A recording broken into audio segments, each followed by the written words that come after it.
The Apple Watch Series 10, we just got some hands-on with it, and what I can say is this kind of feels like the ultrification of the regular Apple Watch. First off, there's a much bigger screen. It is technically the largest display of any Apple Watch ever, including the Ultra. We're going up from 41 millimeters and 45 millimeters to 42 millimeters and 46 millimeters. Now the sizes have been creeping up ever since the Series 7, but I gotta say, I tried both sizes on downstairs and you won't really notice it that much. The 42 millimeter still feels pretty good if you have a smaller wrist.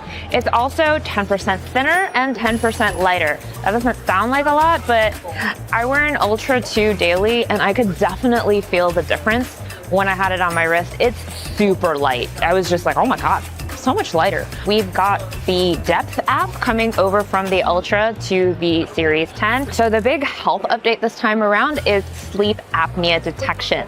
Well, it's coming. Eventually, when it gets regulatory clearance, which the FDA hasn't given yet, but Apple says is coming soon.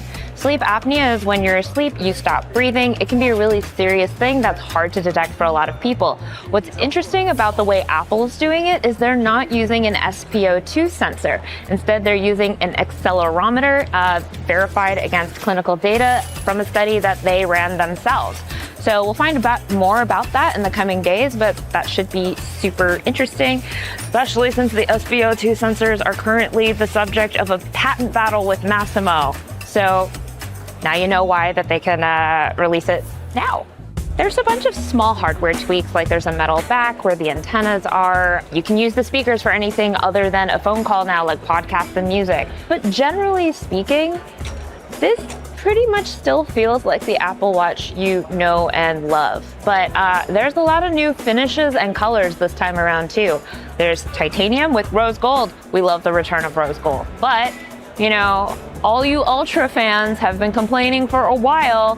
You don't have to complain anymore. There is a black Ultra 2. It's not an Ultra 3, but it is a black Ultra 2 alongside a new jet black option for the regular Series 10. And I gotta say, the black is quite fetching. If Batman used a smartwatch, the Ultra 2 in black is the one that he would use. He'd be like, I'm Batman, it's my Ultra. That's 100% what he would do. So no more complaining, there's a darker Ultra 2 now. So the Apple Watch Series 10 will be available starting Friday, September 20th. The regular model is still the same price at $399, but if you want it in titanium, that starts at $699 because fancy materials cost more.